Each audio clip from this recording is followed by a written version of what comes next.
Hello दोस्तों, आज हम करेंगे मैथ के महत्वपूर्ण प्रश्न को हल। क्वेश्चन में दिया है कि एक संख्या से जब 15 घटाया जाता है तो वह घटकर 80% हो जाती है, तो उस संख्या का 40% कितना होगा।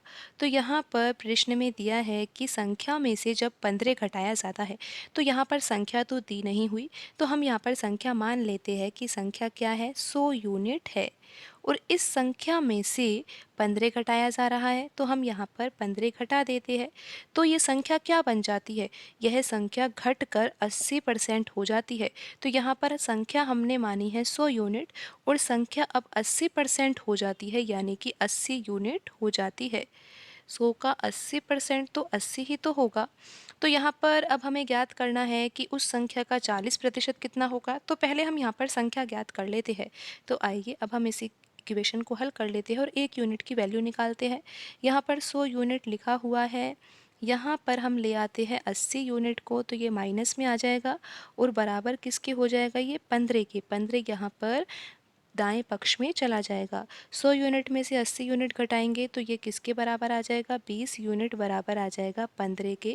तो 20 यूनिट जब 15 के बराबर है तो हम यहाँ से 100 यूनिट की वैल्यू निकाल सकते हैं। और कैसे निकाल सकते हैं, आप यहाँ पर देखो कि 20 से 100 बनने में किसका गुणा हो रहा है, 5 का गुणा हो रहा है।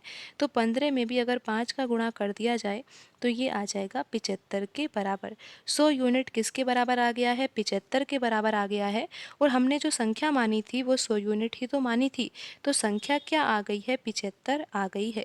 लेकिन प्रश्न में तो कुछ और ही पूछा गया है कि संख्या का 40% कितना होगा। जब हमें संख्या ही पता लग ही गई कि संख्या 75 है तो 75 का 40% निकाल लेते हैं। 75 का 40% यानी कि 75 गुणा 40/100। तो यहाँ पर आप 25 के पहाड़े से ये दोनों संख्या काट सकते हो।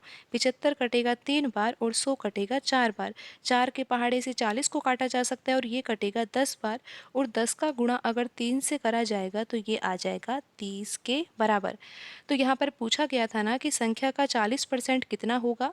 तो संख्या है 75 और 75 का 40% होता है 30 के बराबर।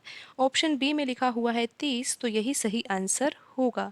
आज की वीडियो में इतना ही, मिलते हैं अगली वीडियो में। धन्यवाद।